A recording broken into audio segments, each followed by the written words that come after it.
ہم وہی کہیں گے جو ہمارا دین ہم کو بتاتا ہے، عمل کرو تو تمہارا بھلا ہے۔ السلام علیکم ورحمۃ اللہ وبرکاتہ۔ نحمده ونصلي ونسلم على حبیبه الکریم، اما بعد فاعوذ باللہ من الشیطان الرجیم، بسم اللہ الرحمن الرحیم۔ ان اللہ وملائکتہ یصلون علی النبی یا ایھا الذین آمنوا صلوا علیہ وسلموا تسلیما۔ اللہ رب محمد صلی اللہ علیہ وسلم، نحن عباد محمد صلی اللہ علیہ وسلم، صلاۃ و سلام علیک یا سیدی یا رسول اللہ وسلم علیک یا سیدی یا حبیب اللہ صلی اللہ تعالی علیہ وسلم۔ عزیزان گرامی علی وقار، گزشتہ درس میں آپ حضرات نے اللہ رب العزت کے متعلق جو عقائد ہمیں رکھنے چاہیے اس کے بارے میں آپ حضرات نے بہت ساری باتیں سماعت فرمائی۔ آج حضور علیہ الصلوۃ والسلام کے متعلق کچھ ایک باتیں ذکر کی جائے گی جس سے آپ کی شان و عظمت کا بھی اظہار ہوگا اور آپ کا مقام و مرتبہ کیا ہے وہ بھی معلوم ہوگا، اور آپ کے متعلق آپ کے امتیوں کو کیسا عقیدہ رکھنا چاہیے، کیسے نظریات رکھنا چاہیے، کیسا آپ کے بارے میں سوچنا چاہیے یا آپ کے بارے میں کیسی سوچ رکھنی چاہیے، وہ بھی آج کے درس میں ذکر کیے جائیں گے۔ درس کا آغاز کرتے ہیں بسم اللہ الرحمن الرحیم۔ عظمت مصطفیٰ صلی اللہ تعالی علیہ وسلم۔ اللہ تبارک و تعالی نے انسانوں کی ہدایت کے لیے ہزاروں انبیاء و رسول کو مبعوث کیا، مگر ان سب میں سب سے اعلیٰ و افضل، سب سے زیادہ مکرم و معزز، سب سے زیادہ محبوب و مقرب ہستی سید الانبیاء امام المرسلین رحمۃ للعالمین حضرت محمد مصطفیٰ صلی اللہ تعالی علیہ وسلم کی ذات اقدس ہے۔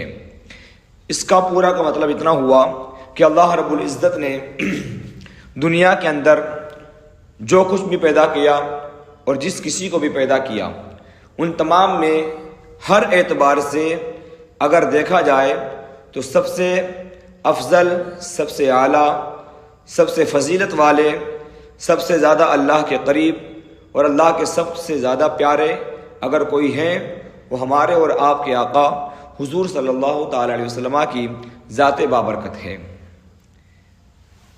پورے چیپٹر کا یہ مطلب ہوا، پورے پیراگراف کا۔ آگے سنیں، قرآن اور عظمت مصطفیٰ صلی اللہ تعالی علیہ وسلم۔ اللہ رب العزت نے اپنے ذکر کے ساتھ اپنے محبوب نبی کریم صلی اللہ تعالی علیہ وسلم کے ذکر کو ملایا، حتیٰ کہ اذان سے نماز، خطبے سے قرآن، کلمہ سے درود تک ہر جگہ ہر مقام پر اپنے ذکر کے ساتھ مصطفیٰ کریم صلی اللہ تعالی علیہ وسلم کا ذکر فرمایا، اور یوں آپ صلی اللہ علیہ وسلم کے مقام و مرتبہ کو خوب بلند و بالا فرمایا، جیسا کہ قرآن پاک میں ہے وَرَفَعْنَا لَكَ ذِكْرَكَ، اور ہم نے تمہاری خاطر تمہارے ذکر کو بلند کر دیا۔ اس پیراگراف کا مطلب یہ ہوا کہ اللہ رب العزت نے جہاں جہاں اپنا نام ذکر کیا، عبادات کے اندر، تسبیحات کے اندر، تحلیلات کے اندر، جہاں جہاں اللہ رب العزت کا نام اسم گرامی ہے، وہاں پر مصطفیٰ کریم علیہ الصلوۃ والسلام کا نام بھی اپنے نام کے ساتھ میں رکھا۔ اذان میں آپ دیکھیں اشہد ان محمد رسول اللہ، اذان میں بھی حضور کا نام ہے۔ نماز کے اندر تحیات آپ پڑھیں گے، وہاں بھی حضور کا نام ہے۔ خطبہ آپ چاہے کوئی بھی پڑھ لیں، اس میں بھی حضور کا نام آئے گا۔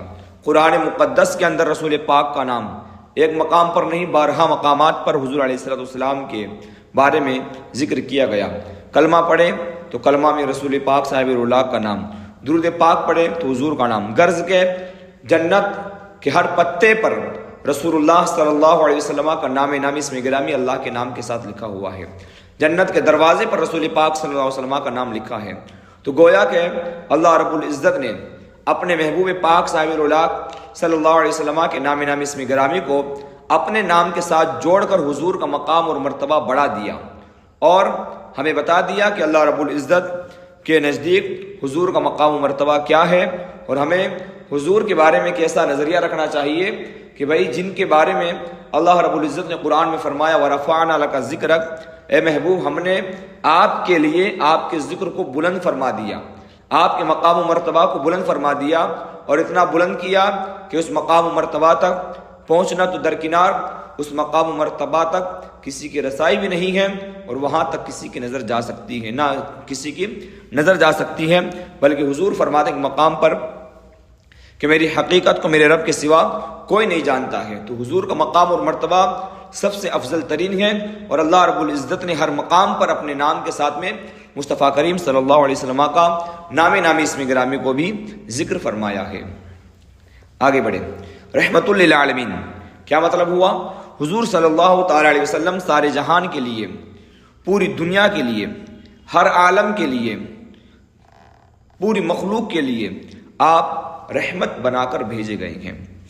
آپ صلی اللہ تعالی علیہ وسلم صرف انسانوں کے لیے ہی رحمت نہیں ہیں، بلکہ جناتوں کے لیے بھی آپ رحمت ہیں، حیوانات جانوروں کے لیے بھی آپ رحمت ہیں، نباتات درختوں کے لیے، پیڑ پودوں کے لیے، فرشتوں کے لیے، حتیٰ کہ جمادات پتھروں کے لیے بھی آپ رحمت ہیں، جیسا کہ قرآن مقدس میں ارشاد ہوا وما ارسلناک الا رحمۃ للعالمین، یعنی اور ہم نے تمہیں نہ بھیجا مگر رحمت سارے جہان کے لیے۔ کیا مطلب ہوا؟ محبوب ہم نے آپ کو تمام جہان کے لیے رحمت بنا کر بھیجا ہے، تمام جہان کے لیے آپ کو رحمت بنا کر بھیجا۔ تو اس پیراگراف سے پتہ چلا کہ رسول اللہ صلی اللہ علیہ وسلم دنیا میں جو کچھ بھی ہے اور جتنی چیزیں ہیں، چاہے انسانی شکل میں ہو، چاہے فرشتوں کی شکل میں ہو، چاہے جناتوں کی شکل میں ہو، چاہے جانوروں کی شکل میں ہو، چاہے پیڑ پودوں کی شکل میں ہو یا پتھروں کی شکل میں ہو، غرض کے کائنات کے ہر ذرے ذرے کے لیے اللہ کے نبی صلی اللہ علیہ وسلم رحمت بنا کر بھیجے گئے ہیں۔ اللہ نے آپ کو تمام کے لیے رحمت بنا کر بھیجا ہے۔ آگے بڑھیں، حضور صلی اللہ علیہ وسلم کے فضائل و خصائص، فضیلت کی جمع فضائل، خصوصیت خصوصیت کی جمع خصائص، یعنی اس کا معنی بھی مقام و مرتبہ ہوتا ہے کہ حضور کی خصوصیت کیا ہے، الگ کیا چیزیں آپ کو ایسی دی گئی ہیں کہ جو آپ کی ذات کو ممتاز کرتی ہے اور لوگوں کے اندر آپ کی شان بلند اور بالا کرتی ہے۔ وہ الگ چیزیں کون سی آپ کو دی گئی جو دوسری مخلوق کو نہیں دی گئی، جو نہ دوسرے نبیوں کو دی گئی، نہ دوسرے انسانوں کو دی گئی، کسی کو نہیں دی گئی، وہ کون سی خصوصیتیں ہیں؟ تو سنیں، اہل سنت کا عقیدہ ہے کہ سید عالم صلی اللہ علیہ وسلم کو اللہ تعالیٰ نے وہ کمالات عطا فرمائے جو کسی اور کو نہ دیے، نہ ملے کی جگہ نہ دیے کر دیجیے، جو کسی اور کو نہ دیے، وہ کمالات حضور علیہ السلام کو عطا فرمائے ہیں، یعنی ایسی خصوصیت عطا فرمائی ہے اور ایسی اللہ رب العزت نے آپ کو چیزیں دی ہیں جو کسی اور دوسرے کو عطا نہیں فرمائی ہے۔ حضور صلی اللہ علیہ وسلم نے فرمایا، سنو میں اللہ تعالیٰ کا حبیب ہوں اور کوئی فخر نہیں کرتا۔ یہ بہت بڑی فضیلت کی بات ہے، بہت بڑی خصوصیت ہے کہ اللہ کے نبی صلی اللہ علیہ وسلم فرماتے ہیں کہ میں اللہ کا حبیب ہوں، اللہ کا محبوب ہوں، ولا فخرا، اور کوئی فخر نہیں کرتا۔ دوسری بات آپ فرماتے ہیں، قیامت کے دن صاحب لواء الحمد میں ہوں، جس کے نیچے حضرت آدم علیہ السلام اور تمام انبیاء علیہ السلام ہوں گے، اور کچھ فخر نہیں۔ یہ ہمارے لیے یقیناً فخر کی بات ہے کہ ہمارے آقا و مولا صلی اللہ تعالی علیہ وسلم کو قیامت کے دن ایک جھنڈا دیا جائے گا، لواء الحمد، جس کے نیچے حضرت آدم علیہ السلام سے لے کر حضرت عیسیٰ علیہ السلام تک تمام انبیاء کرام بھی ہوں گے، ان کی امتیں بھی ہوگی۔ حضور علیہ السلام کی جملہ امتیں بھی اس میں شامل ہوگی، آپ کی جملہ امتی بھی اس میں شامل ہوں گے۔ اور اب دیکھیے مقام کتنا بلند ہے کہ جس کے جھنڈے کے نیچے پوری انسانیت جمع ہو جائے تو اس کا مقام اور مرتبہ کیا ہوگا۔ لیکن پھر بھی حضور کی عاجزی دیکھیں، آپ فرماتے ہیں اس پر فخر نہیں کرتا، اور فرماتے ہیں قیامت کے دن سب سے پہلے شفاعت میں کروں گا اور سب سے پہلے میری شفاعت قبول ہوگی، اور کوئی فخر نہیں ہے۔ یعنی قیامت کے دن امتی دیگر انبیاء کرام کے پاس جائیں گے، پہلے حضرت آدم علیہ السلام کے بعد جائیں گے، پھر حضرت نوح علیہ السلام کے پاس آئیں گے، اس کے بعد دیگر انبیاء کرام کے پاس میں یکے بعد دیگرے جائیں گے، ہر نبی یہی کہے گا کہ آج خدا کا خوف بہت زیادہ ہے اور ہمیں اللہ کے خوف کی تاب نہیں لا سکتے ہم، اس لیے آپ آگے جائیں، آپ آگے بڑھیں۔ اور غرض کے مخلوق تمام انبیاء کرام سے پھر کر سب سے آخر میں رسول پاک صلی اللہ تعالی وسلم کی بارگاہ میں حاضر ہوگی، جس کو ایک شعر میں امام اہل سنت کے بھائی استاد زمن نے فرمایا، کہیں گے اور نبی اذهبوا الی غیری، میرے حضور کے لب پر آنا رہا ہوگا۔ دیگر انبیاء کرام کہیں گے کسی اور کی طرف جائیے، کسی اور کی طرف جائیں گے، لیکن حضور علیہ الصلوۃ والسلام فرمائیں گے انا لہا، شفاعت کے لیے میں ہی ہوں، شفاعت کے لیے میں ہی ہوں۔ اب دیکھیے انبیاء کرام کا مقام و مرتبہ بھی عرفہ و اعلیٰ ہے، مگر فقط اتنا سبب ہے انعقاد بزم محشر کا کہ ان کی شان محبوبی دکھائی جانے والی ہے۔ حضور کی عظمت دکھانے کے لیے، حضور کا مقام و مرتبہ دکھانے کے لیے اللہ رب العزت پوری انسانیت کو جمع فرمائے گا، اور پھر مخلوق امتیں حضور کی بارگاہ میں سب سے آخر میں آئے گی، تمام امتوں کی اور نبیوں کے پاس جائے گی، وہ سب ایک دوسروں کے پاس بھیجیں گے۔ بھیجنے کے بعد جب سب سے آخر میں حضور کے پاس آئیں گے تو حضور فرماتے ہیں کہ شفاعت قیامت کے دن سب سے پہلے شفاعت میں کروں گا اور میری شفاعت سب سے پہلے قبول ہوگی، اور ولا فخرہ، اس پر میں فخر نہیں کرتا۔ اور ایک مقام پر فرماتے ہیں میں سب سے پہلے باب جنت کی کنجی زنجیر ہلاؤں گا، اللہ عز و جل میرے لیے باب جنت کھول کر مجھے داخل فرمائے گا، اور میرے ساتھ فقراء مسلمین ہوں گے، اور میں فخر نہیں کرتا۔ سبحان اللہ۔ حضور فرماتے ہیں کہ سب سے پہلے جنت کی کنڈی میں کھٹکھٹاؤں گا، اور اللہ رب العزت کے حکم سے سب سے پہلے اگر جنت میں کوئی داخل ہوگا تو وہ بھی میری ذات ہوگی، اور میرے ساتھ کون ہوں گے؟ فقراء مسلمین، مسلمان فقیر، اللہ اکبر کبیرہ، حضور کے ساتھ ہوں گے۔ کیسی ذات اتنی عرفہ و اعلیٰ ہونے کے بعد فقیروں کو اپنے ساتھ میں لے کر جائیں گے، سبحان اللہ، مسلمان فقیروں کو۔ فرماتے میں اس پر بھی فخر نہیں کرتا۔ یہ وہ چیزیں ہیں جو کسی اور کو نہیں دی گئی ہیں، یہ صرف اور صرف رسول پاک صلی اللہ علیہ وسلم کا خاصہ ہے، حضور کے ساتھ خاص چیزیں ہیں۔ اور تمام اولین و آخرین میں بارگاہ الہی میں میری عزت سب سے زیادہ ہے اور کچھ فخر نہیں ہے۔ یہ ترمذی شریف کی حدیث پاک ہے، اللہ کے نبی صلی اللہ علیہ وسلم نے خود اپنی تعریف و توصیف بیان فرمائی ہے، اور اسی تعریف و توصیف کو عاشقان مصطفیٰ صلی اللہ علیہ وسلم اشعار کی شکل میں بیان کرتے ہیں، جس کو نعت مصطفیٰ کہتے ہیں۔ تو اگر نعت پڑھنا غلط ہوتا تو خود حضور اپنی تعریف و توصیف اپنی زبانی بیان نہیں فرماتے۔ اللہ رب العزت قرآن مقدس کے اندر حضور کی نعت بیان نہیں فرماتا، جبکہ بہت سارے مقامات پر حضور کی نعتیں اللہ نے بیان فرمائی۔ خود حضور علیہ السلام نے اپنی خصوصیت کیا ہے جو صرف اور صرف حضور کا خاصہ ہے، حضور کے علاوہ کسی کے ساتھ یہ چیزیں نہیں پائی جاتی ہیں، حضور نے بیان فرما کر بھی فرمایا کہ میں اس پر فخر نہیں کرتا۔ کیوں فخر نہیں کیا جاتا؟ اس کی دو چیزیں ہو سکتی ہیں۔ ایک مطلب تو یہ ہے کہ حضور کی عاجزی ہے، حضور اللہ کی بارگاہ میں عاجزی پیش کر رہے ہیں کہ اللہ نے مجھے سب کچھ دیا ہے، یہ اس کا فضل ہے، جسے چاہتا ہے وہ عطا فرماتا ہے، تو میں فخر نہیں کرتا۔ دوسرا مطلب یہ ہے فخر نہیں کرنے کا کہ یہ چیزیں تو ہے ہی ہیں، اس سے بھی اعلیٰ و عرفہ اللہ نے مجھے مقامات دیے ہیں، اس سے بھی بڑھ کر اللہ رب العزت نے مجھے خصوصیتیں عطا فرمائی ہے، تو اس لیے میں ان چیزوں پر فخر نہیں کرتا۔ تو بہرکیف پورے پیراگراف کا یہی مطلب ہوا کہ اللہ کے نبی کو اللہ رب العزت نے جو چیزیں عطا فرمائی ہے وہ کسی اور نبی کو عطا نہیں فرمائی ہے، کسی اور رسول کو عطا نہیں فرمائی، یہ حضور کا خاصہ ہے۔ معراج النبی صلی اللہ علیہ وسلم، معراج کا واقعہ آپ نے بارہا سنا ہوگا کہ 27 رجب المرجب کو اللہ کے نبی صلی اللہ علیہ وسلم کو رب قدیر نے اپنی بارگاہ میں بلایا، جس کا ذکر قرآن مقدس کی 15ویں پارے کی پہلی آیت سے شروع ہوتا ہے، یعنی سورہ بنی اسرائیل۔ سبحان الذی اسری بعبدہ لیلا من المسجد الحرام الی المسجد الاقصی، پاک ہے وہ ذات جو لے گئی اپنے بندے کو راتوں رات مسجد حرام سے مسجد اقصی تک۔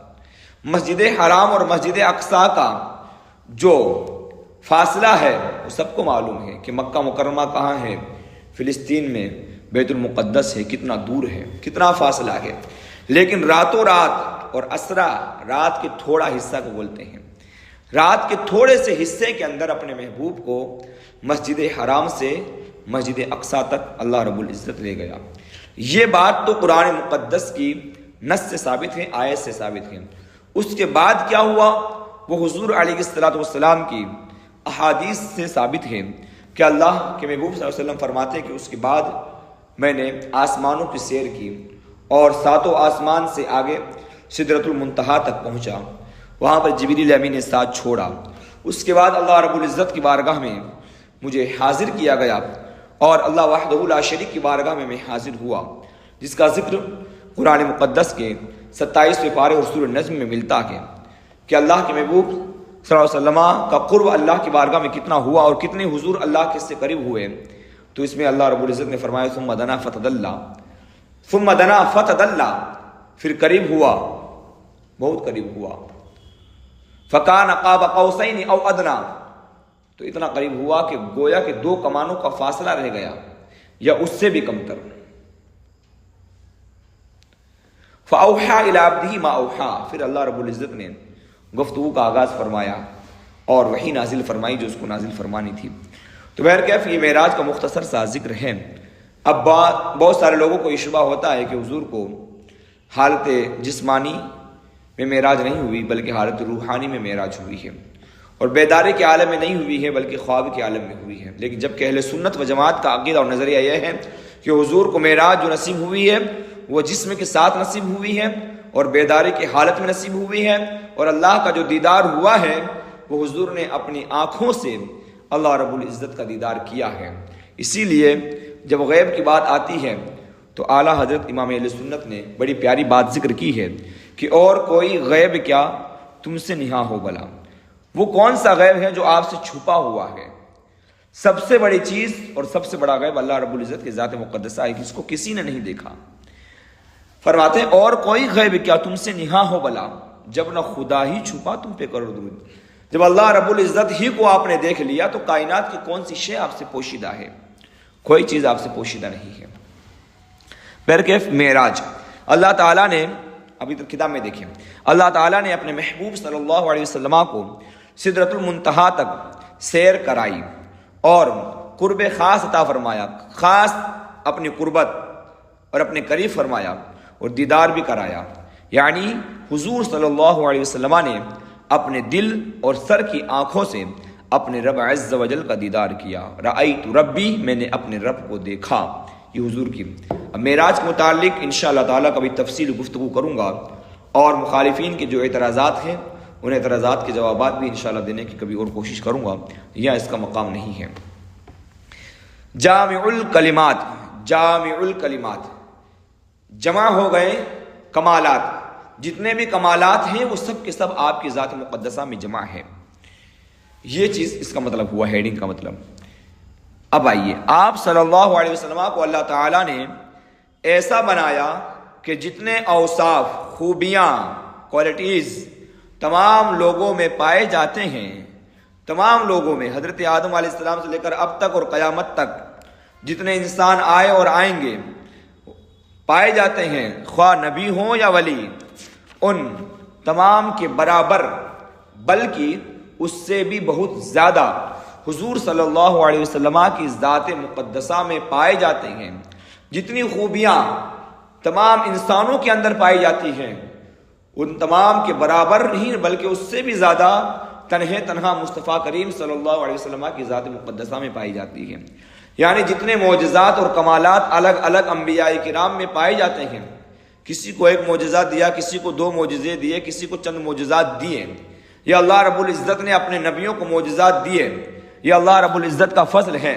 لیکن جتنے نبیوں کو جتنے معجزات دیے ان تمام معجزات کو بھی اگر ایک جگہ جمع کر لیں اس سے بھی زیادہ رسول پاک کو اللہ نے معجزات عطا فرمائی ہیں۔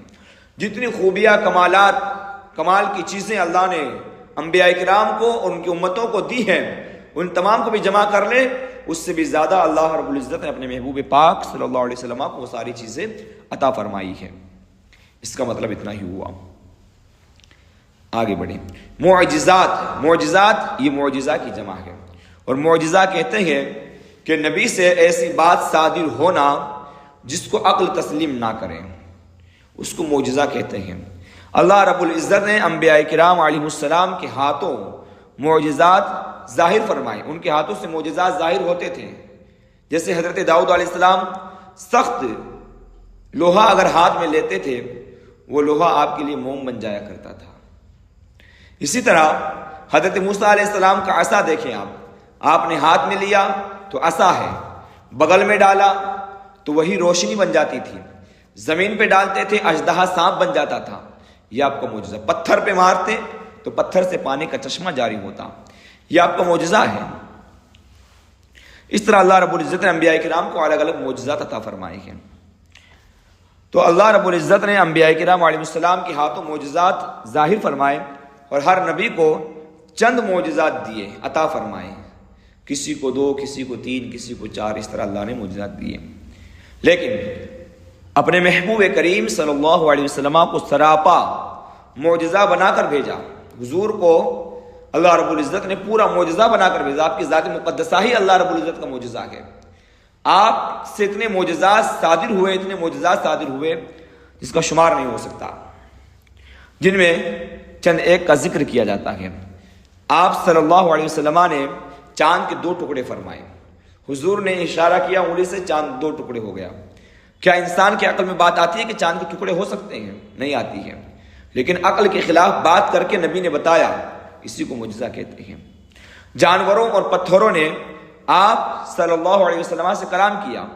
جانور سے کوئی کلام کر کے دکھائیں، پتھروں سے کوئی کلام کر کے دکھائیں، مگر حضور سے جانوروں نے بھی کلام کیا۔ جانور بھی آپ کو سجدہ کرتے تھے، آپ سے سلام کیا کرتے تھے، پتھروں نے آپ پر درود پڑھا، کنکر نے آپ صلی اللہ علیہ وسلم کے ہاتھوں کلمہ پڑھا، آپ کے ہاتھ میں کنکر نے کلمہ پڑھا۔ قرآن اور سفر معراج جیسے عظیم معجزات عطا فرمائے۔ قرآن اپنے آپ میں خود ایک بہت بڑا معجزہ ہے، معراج اپنے آپ میں خود بہت بڑا معجزہ ہے۔ پھر پیڑوں نے آپ صلی اللہ علیہ وسلم کو سجدہ کیا، حضور کی بارگاہ میں پیڑوں نے آ کے سجدہ کیا، پیڑ سجدہ کرتے تھے حضور کی بارگاہ میں آ کے۔ آپ صلی اللہ تعالی وسلم نے ڈوبے ہوئے سورج کو پلٹایا۔ حضرت مولا کائنات رضی اللہ تعالیٰ عنہ کی نماز عصر قضا ہو رہی تھی، بلکہ قضا ہو چکی تھی، اور حضور کی گود میں آرام، حضور ان کی گود میں آرام فرما رہے تھے۔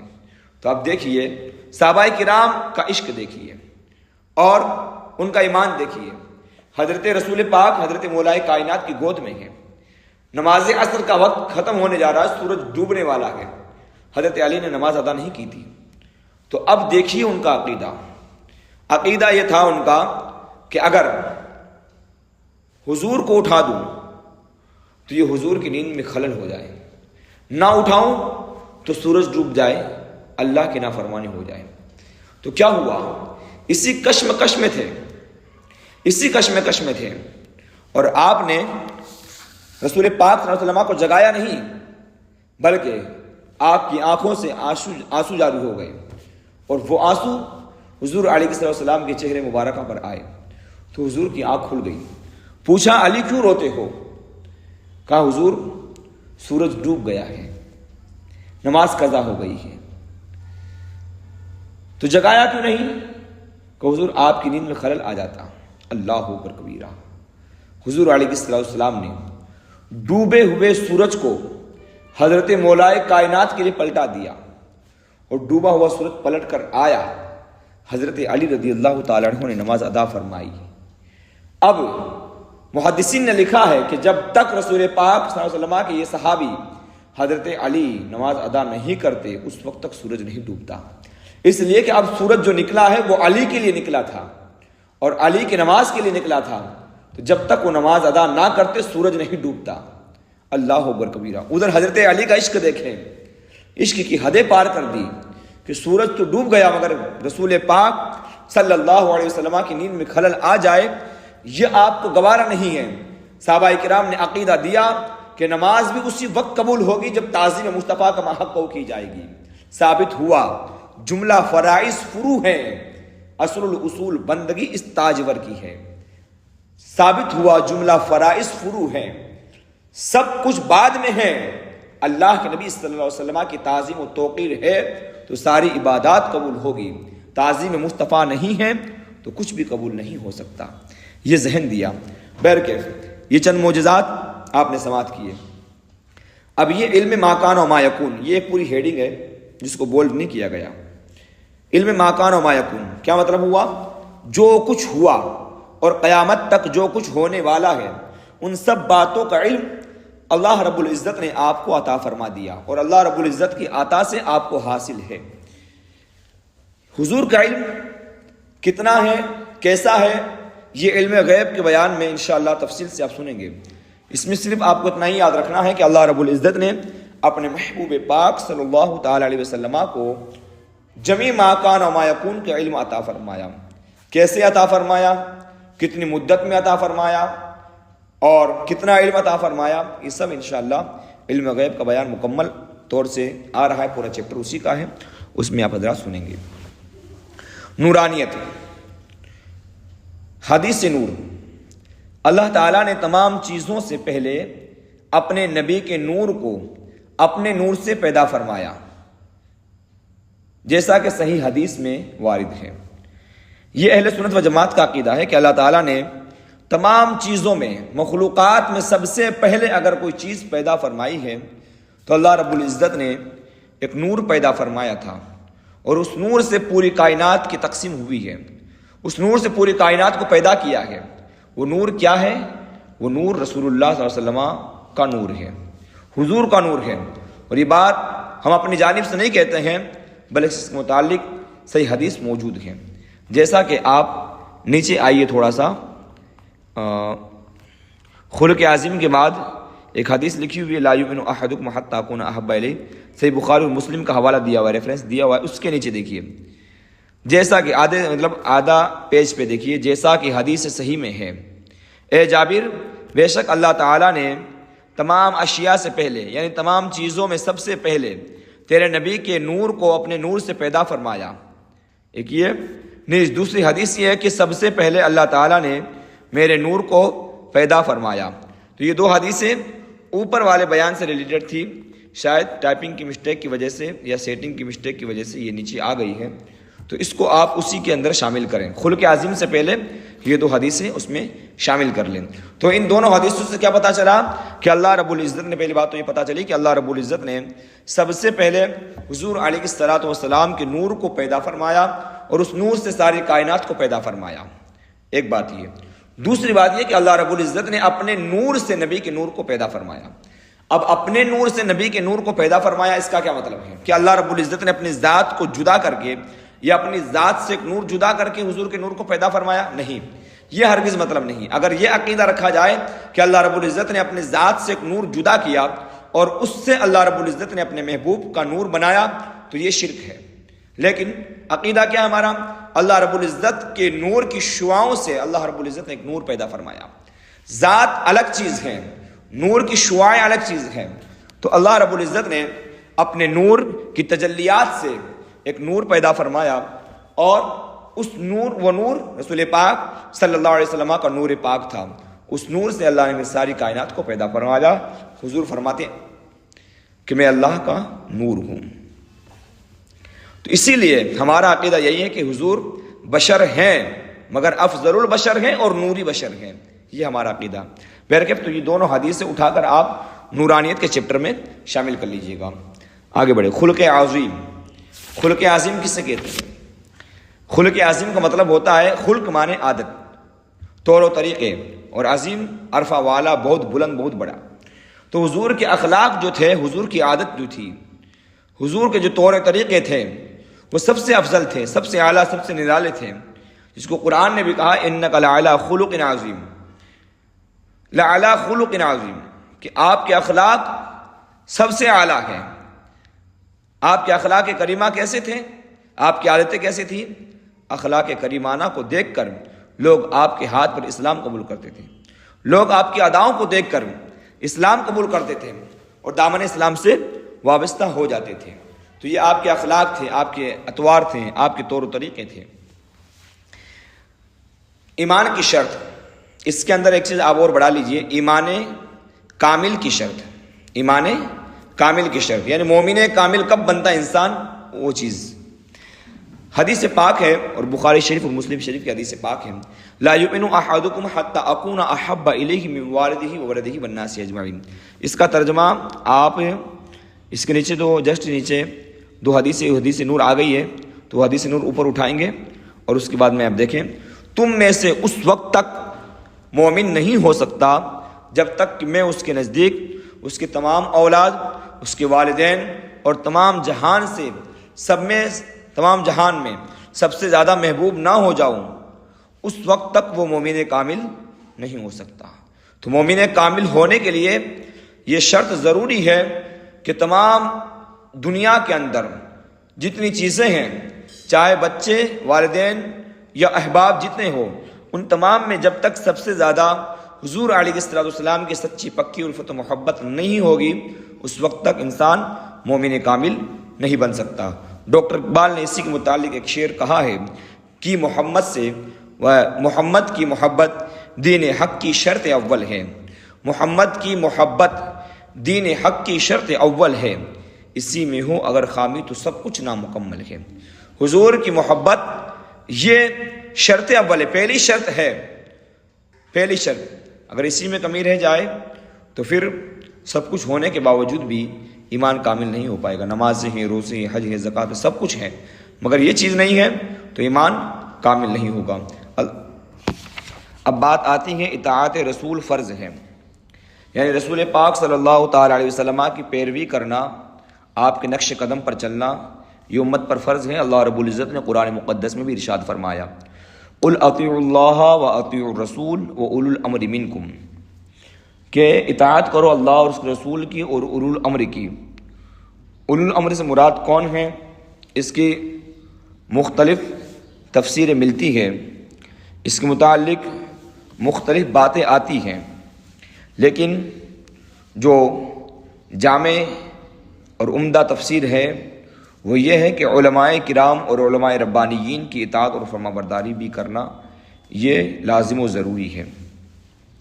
اب دیکھیے کتاب کے اندر اللہ رب العزت نے ارشاد فرمایا من یطیع الرسول فقد اطاع اللہ، اس لیے کہ اطاعت رسول اتنا بڑا فریضہ ہے کہ جس نے اللہ کے رسول کی اطاعت کر لی گویا کہ وہ اللہ کی اطاعت کر چکا۔ رسول پاک صلی اللہ علیہ وسلم کی پیروی کرنا در حقیقت خدا تعالیٰ کی پیروی کرنا ہے۔ کتابیں دیکھیں آپ، اطاعت خدا و رسول صلی اللہ علیہ وسلم فرض العظم ہے۔ اطاعت کا مطلب کیا ہے؟ اطاعت کا مطلب یہ ہے کہ حقیقت میں اللہ تبارک و تعالیٰ کا حکم ماننا ہے اور رسول اللہ صلی اللہ علیہ وسلم کا حکم ماننا ہے، ساتھ ہی ساتھ قرآن پاک میں وارد حکم مانو، جو وارد ہوا ہے کہ حکم مانو اللہ کا، حکم مانو رسول اللہ کا اور اہل علم کا۔ تو اس سے کیا ثابت ہوتا ہے؟ اس سے یہی ثابت ہوتا ہے کہ اللہ اور اس کے رسول کی بھی پیروی کرنا لازم و ضروری ہے اور اولو الامر کی پیروی کرنا بھی لازم و ضروری ہے، اور یہ ساری کی ساری چیزیں اطاعت رسول کے اندر شامل ہیں۔ تو اب آتا ہے معاملہ تعظیم مصطفیٰ صلی اللہ علیہ وسلم کا۔ قرآن پاک کی متعدد آیات میں نبی کریم صلی اللہ علیہ وسلم کی تعظیم و توقیر کا حکم دیا گیا، بلکہ اللہ رب العزت نے بارہا مقامات پر، بہت سارے مقامات پر قرآن مقدس کی تعظیم اور توقیر، نبی پاک صلی اللہ علیہ وسلم کی تعظیم و توقیر کرنے کا حکم دیا۔ چنانچہ ارشاد باری تعالیٰ ہے لِتُؤْمِنُوا بِاللَّهِ وَرَسُولِهِ وَتُعَزِّرُوهُ وَتُوَقِّرُوهُ وَتُسَبِّحُوهُ بُكْرَةً وَأَصِيلًا، تاکہ اے لوگوں تم اللہ اور اس کے رسول پر ایمان لاؤ اور رسول کی تعظیم و توقیر کرو، اور حضور صلی اللہ علیہ وسلم کی ادنا توہین کو اعمال کی بربادی کا سبب بتایا ہے، جیسا کہ قرآن پاک میں اللہ رب العزت نے ارشاد فرمایا یا ایھا الذین آمنوا لا ترفعوا اصواتکم فوق صوت النبی ولا تجہروا له بالقول کجہر بعضکم لبعض ان تحبط اعمالکم وانتم لا تشعرون، اے ایمان والو اپنی آوازیں اونچی نہ کرو اس غیب بتانے والے نبی کی آواز سے، اور نبی کے حضور ایسی اونچی آواز سے بات نہ کہو جیسے آپس میں ایک دوسرے کے سامنے اونچی آواز سے کہتے ہو، ورنہ کہیں تمہارے اعمال اکارت برباد نہ ہو جائیں اور تمہیں خبر بھی نہ ہو۔ تعظیم مصطفیٰ صلی اللہ تعالی علیہ وسلم یہ عین ایمان ہے۔ اگر کوئی شخص حضور علیہ الصلوۃ والسلام کی تعظیم و توقیر نہ کرے اور رسول پاک صلی اللہ تعالی علیہ وسلم کی فرما برداری نہ کرے، حضور علیہ الصلوۃ والسلام کی تابعداری نہ کرے، یا پھر رسول پاک صلی اللہ علیہ وسلم کی تعظیم و توقیر کرتا ہو لیکن اس کا حق ادا نہ کرے، یعنی اس کا پاس و لحاظ مکمل طور سے نہ رکھے، تو وہ عمل کے برباد ہونے کا سبب ہے۔ تو تعظیم مصطفیٰ سے ہی ایمان کامل ہوا کرتا ہے اور توہین مصطفیٰ سے اعمال برباد ہو جاتے ہیں۔ اس پورے چیپٹر کا مطلب ہوا، پورے پیراگراف کا مطلب ہوا۔ آگے بڑھیں۔ درود و سلام۔ حدیث پاک میں اللہ کے نبی صلی اللہ علیہ وسلم ارشاد فرماتے من صلی علیہ صلاۃ صلی اللہ علیہ وسلم عشرہ، جو ایک بار درود بھیجیں اللہ اس پر 10 رحمتیں نازل فرماتا ہے۔ حضور علیہ الصلوۃ والسلام نے فرمایا جو مجھ پر ایک مرتبہ درود پڑھتا ہے اللہ تبارک و تعالیٰ اس پر اپنی 10 رحمتیں نازل فرماتا ہے، اور جو 10 مرتبہ پڑھے اس پر 100 رحمتیں نازل ہوا کرتی ہیں۔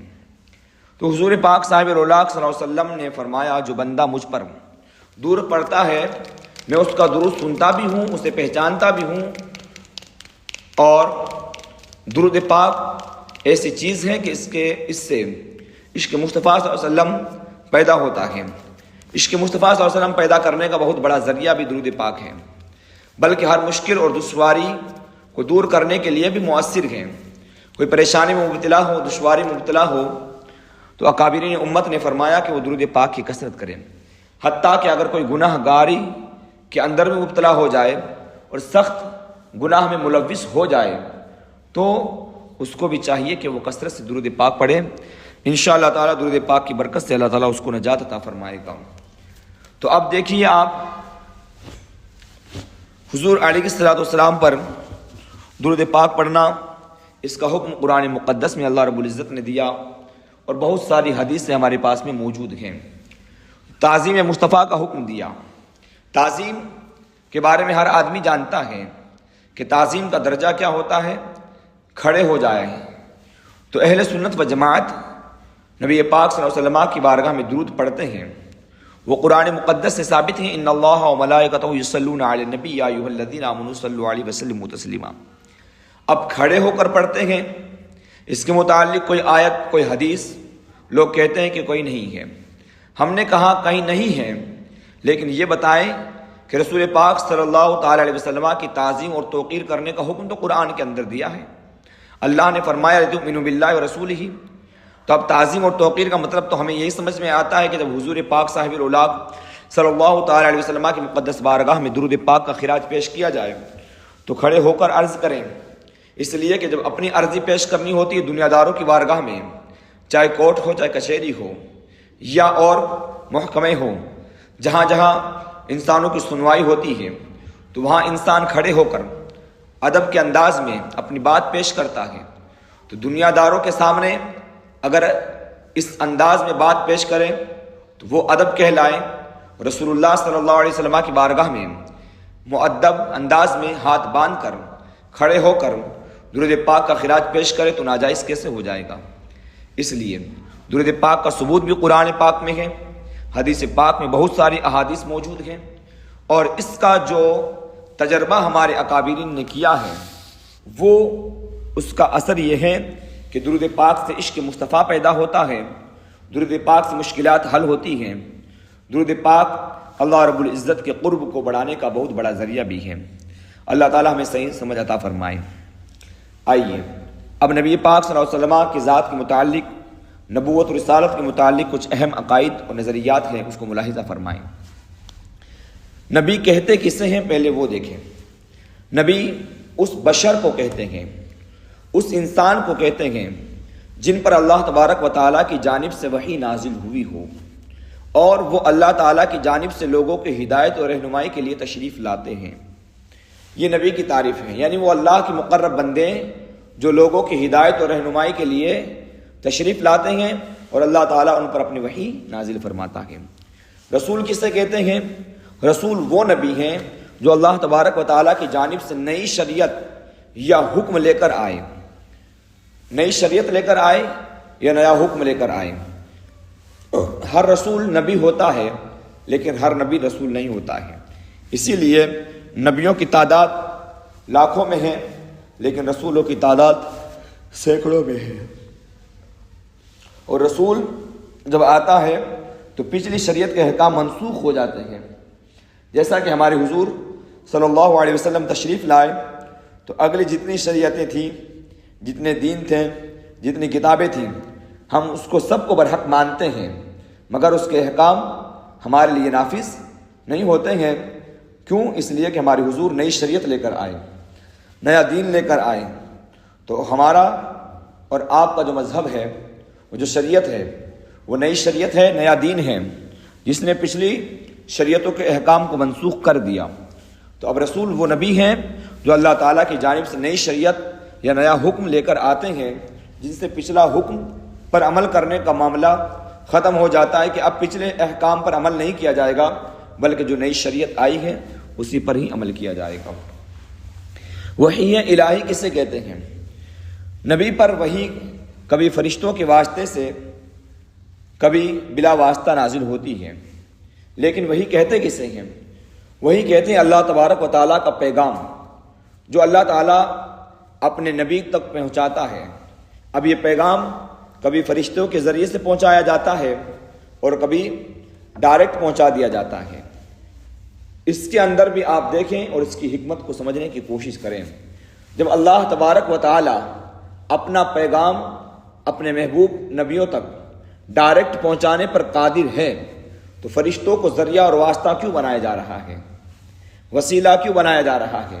حالانکہ اللہ تعالیٰ وسیلے سے پاک ہے، اس کو کسی چیز کے کسی بات کی وسیلے کی ضرورت نہیں ہے، مگر ایک فکر دی جا رہی ہے امت کو، ایک فکر دی جا رہی ہے قوم کو کہ اپنے پیغامات اس طرح پہنچائے جاتے ہیں، اپنی بات ان واسطوں سے پہنچائی جاتی ہے، تو پھر بات کے اندر لطف اور بڑھ جایا کرتا ہے۔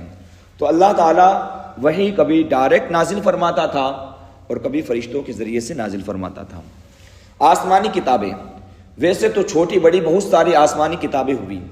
چھوٹی کتاب کو صحیفہ کہتے ہیں اور بڑی کتاب کو کتاب کہتے ہیں، اور بہت سارے انبیاء کرام پر کتابیں نازل ہوئی، صحیفے نازل ہوئے، لیکن 4 کتابیں جو بہت زیادہ مشہور ہیں اور غالباً بچہ اس بات سے واقف ہیں اور ہونا بھی چاہیے۔ وہ 4 مشہور کتابیں کون کون سی ہیں؟ توریت، زبور، انجیل اور قرآن مقدس۔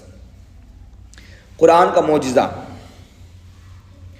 یہ ہے کہ بچہ قرآن پاک کا معجزہ دیکھیں۔ آپ دوسری کتابیں دیکھیں، دوسری کتابیں یاد کرنے کے لیے بڑی مشقت ہوتی ہے، جیسے اسی کتاب کو دیکھ لیں آپ، بہت سارے میسیجز آ رہے ہیں کہ یاد کرنے میں دشواری ہو رہی، پریشانی ہو رہی ہے، لیکن قرآن مقدس اتنی مشکل ترین کتاب ہونے کے باوجود بھی قوم کا چھوٹا بچہ بھی اس کو حفظ کر لیتا ہے، اس کو یاد کر لیتا ہے۔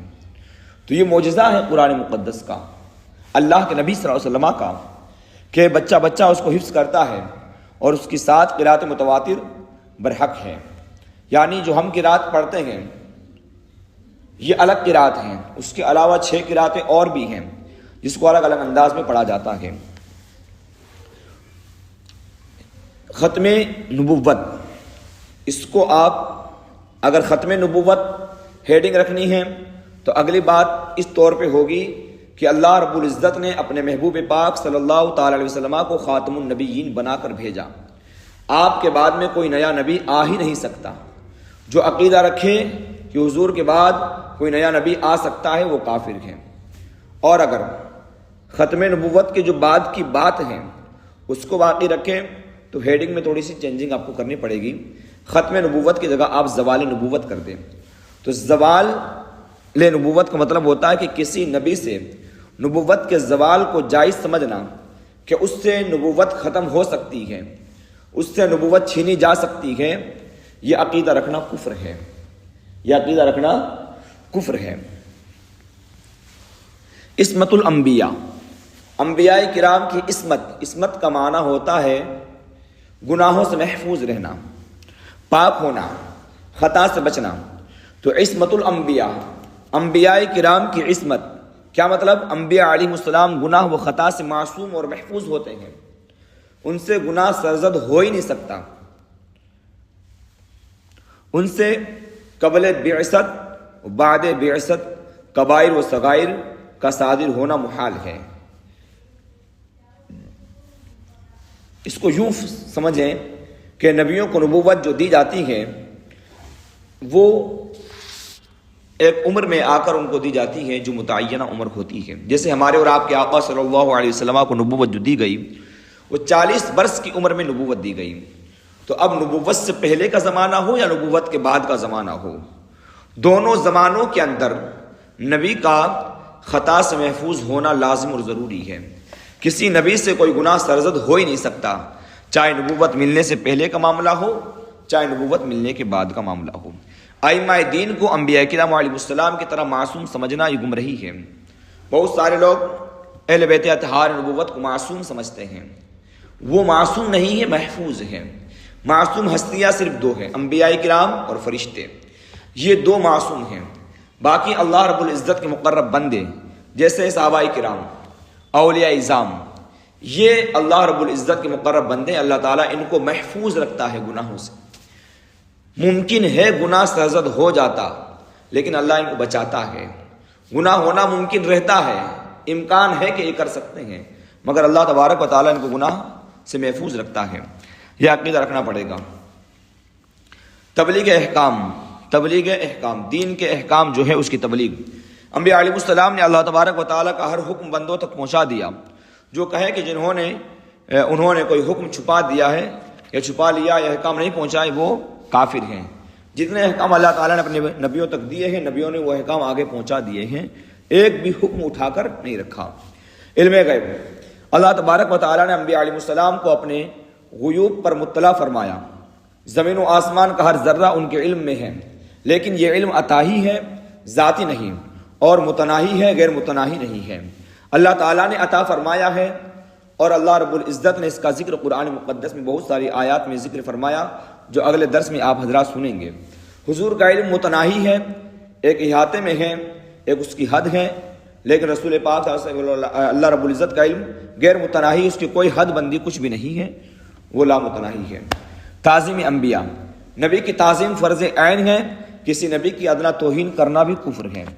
حیات انبیاء علیہ السلام کی حیات حقیقی ہے. جس طرح انسان دنیاوی زندگی کے اندر زندہ رہتا ہے، انبیاء کرام اپنی قبر انور میں جانے کے بعد میں بھی ایسے ہی زندہ ہے جیسے اپنے دور میں حیات تھے. کھاتے ہیں پیتے ہیں جہاں چاہتے ہیں، آتے جاتے ہیں، اور ان کی زندگی شہیدوں کی زندگی سے بھی زیادہ عرفہ و اعلیٰ ہے. خلاصہ گفتگو کیا ہوا؟ سید الانبیاء صلی اللہ علیہ وسلم سب نبیوں کے سردار، سب رسولوں کے امام اور شفیع المذنبین، گناہ گاروں کی شفاعت فرمانے والے ہیں. ایمان کی بقا آپ کی محبت اور عظمت کا اقرار ہے، یعنی ایمان اس وقت ہی باقی رہے گا جب آپ کی تعظیم و توقیر کی جائے اور آپ سے ٹوٹ کر محبت کی جائے. اہل سنت کی پہچان یہی ہے کہ وہ حضور صلی اللہ علیہ وسلم کے ناموس کے تحفظ کو دین و ایمان کا سب سے بڑا فرض سمجھتے ہیں، اور یہ بات حقیقت بھی ہے. یہ رسول پاک صلی اللہ علیہ وسلم کے ذات مقدسہ سے منسلک کچھ اہم باتیں تھیں جو حضرات کے گوش گزار کی گئی ہیں. اس کے علاوہ بہت ساری باتیں ہیں جو موقع محل کے اعتبار سے ذکر کی جائے گی. اللہ تعالیٰ عمل کی توفیق و رفیق عطا فرمائے. السلام علیکم ورحمۃ اللہ وبرکاتہ.